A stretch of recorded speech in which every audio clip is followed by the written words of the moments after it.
For all the RCB fans इस साल नु कप नाम दे। ओके सो इतना तो आपको समझ में आ गया होगा कि आज का वीडियो हम आरसीबी के ऊपर कर रहे हैं, बट मैं शुरुआत करता हूं आपको 3 फैक्ट्स बता करके। नंबर 1, आरसीबी के अगर आप सोशल मीडिया पे देखोगे तो दे हैव 14 करोड़ से ज्यादा सोशल मीडिया फॉलोअर्स। एंड दूसरा, आईपीएल हिस्ट्री में आरसीबी के होम मैचेस अगर आप देखोगे सबसे ज्यादा कंसिस्टेंटली सोल्ड आउट उन्हीं का रहा है एम चिन्नास्वामी स्टेडियम में। एंड तीसरा नंबर फैक्ट क्या है, 2024 में आरसीबी ने आईपीएल में एक भी ट्रॉफी नहीं जीती थी 17 सालों में। फिर सब कुछ बदल गया।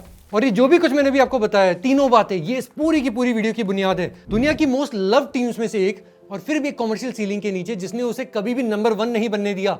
और फिर 3 जून 2025 को एक चीज हुई, वेल वो पहला कप जीते और उसने सब कुछ बदल दिया।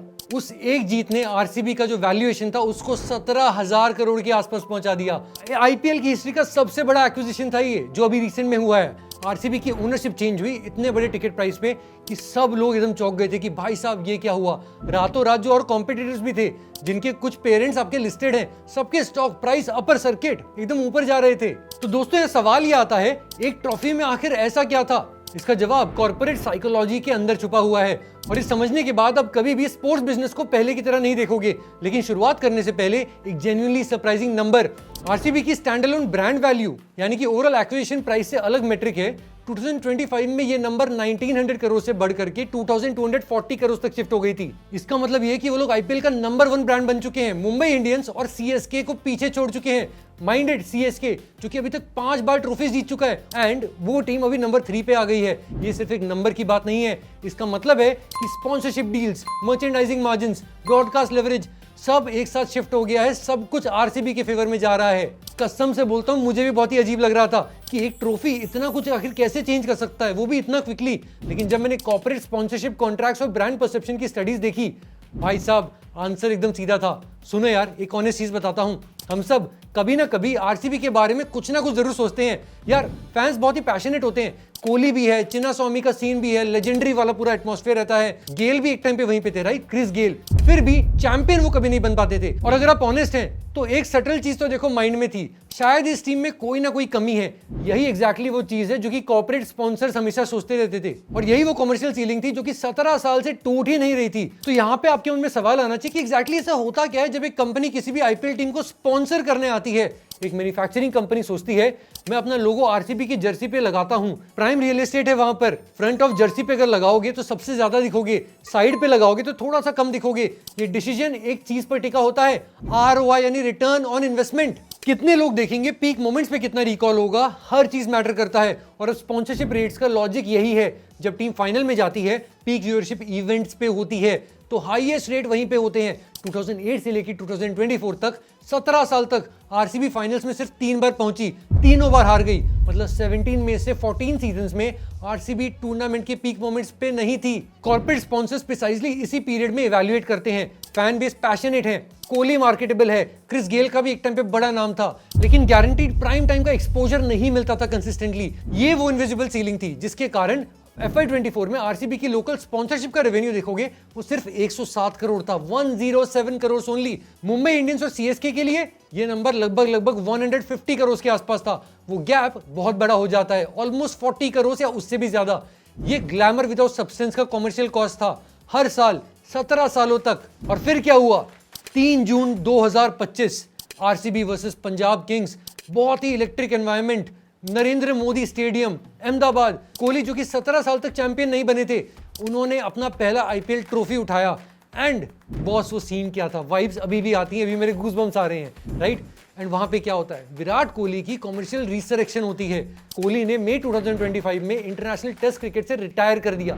नॉर्मल कोर्स में वो शायद सचिन तेंदुलकर जैसी ट्रैजेक्टरी पर आते। इसका मतलब आप समझ रहे हैं ना, respectfully remembered, commercially slowly diminishing, hall of fame, nostalgia campaigns, bat exhibitions. लेकिन आईपीएल ट्रॉफी ने एक कंप्लीटली अलग नैरेटिव क्रिएट कर दिया था। सडनली ब्रांड कोहली सिर्फ आईपीएल प्लेयर की आइडेंटिटी नहीं रही थी, एक लेजेंड था जो कि अपने घर अपनी टीम के साथ पहली बार चैंपियन बना था इतने सालों के वनवास के बाद। वनवास गलत शब्द है, बट इतने सालों के स्ट्रगल के बाद। और ऐसे में क्या होता है, प्यूमा ने एक नया कैंपेन लॉन्च किया, हीरो मोटोकॉर्प अपना नया फ्रेश क्रिएटिव ड्रॉप करता है, मान्यवर ने लिमिटेड एडिशन कोलैबोरेशन कर लिया, ब्लू स्टार ने सडनली देखा कि यार ये ब्रांड तो गजब का चल रहा है, दबाव के कंटेंट बनाओ। और ऐसे विराट कोहली के अपने खुद के 2 ब्रांड्स हैं, रॉन्ग और 18।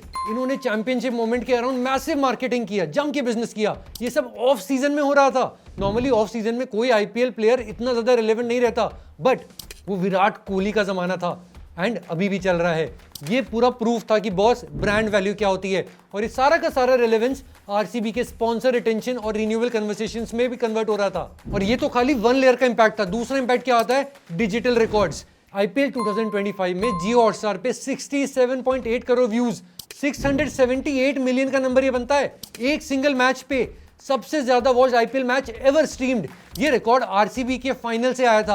अब सोचने वाली बात ये है, ये नंबर 768 मिलियन ये आरसीबी के खाते में आ गया यार। सो अब जब अगले सीजन के लिए स्पॉन्सरशिप के नेगोशिएशंस होने थे, आरसीबी ये टेबल पे रख सकती थी कि बॉस कि मेरे नंबर अब ये वाले हैं, मैं पिछली बार करके दिखा चुका हूं। और ऐसे में कोई भी स्पॉन्सर एक बार जरूर सोचेगा।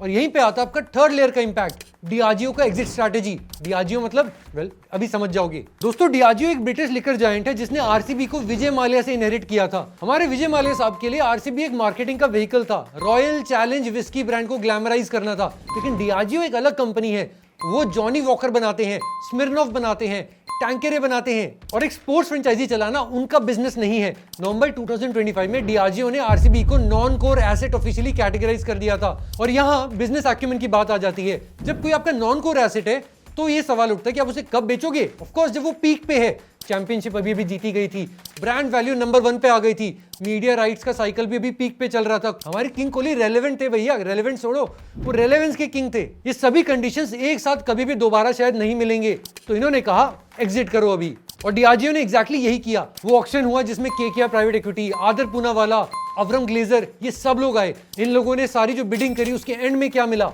17,000 करोड़ पे डील डन हुई फाइनली। अब एक चीज सोचो जरा, यहाँ पे FY25 में आरसीबी की जो लोकल स्पॉन्सरशिप रेवेन्यू थी, ये सिर्फ चैंपियनशिप ईयर में 15% जंप करके 123.7 करोड़ हो गई। एक साल में एक ट्रॉफी के बाद 107 करोड़ से 15% की जंप डायरेक्टली टाइटल मोमेंटम से आया। वही कॉर्पोरेशन जो कि पहले पूछते थे हम भला आपको प्रीमियम रेट क्यों दे, वो आज बोल रहे थे कि यार अब हम समझते हैं कि क्यों देना है, क्योंकि इतने जो व्यूज अब पिछली बार लेके आए वापस उस पर हमें बेट लगानी है। ये ऑनेस्टली मुझे थोड़ा सा अनफेयर भी लगता है। आरसीबी फैंस 17 साल से पैशनेट रहे बिना ट्रॉफीज के।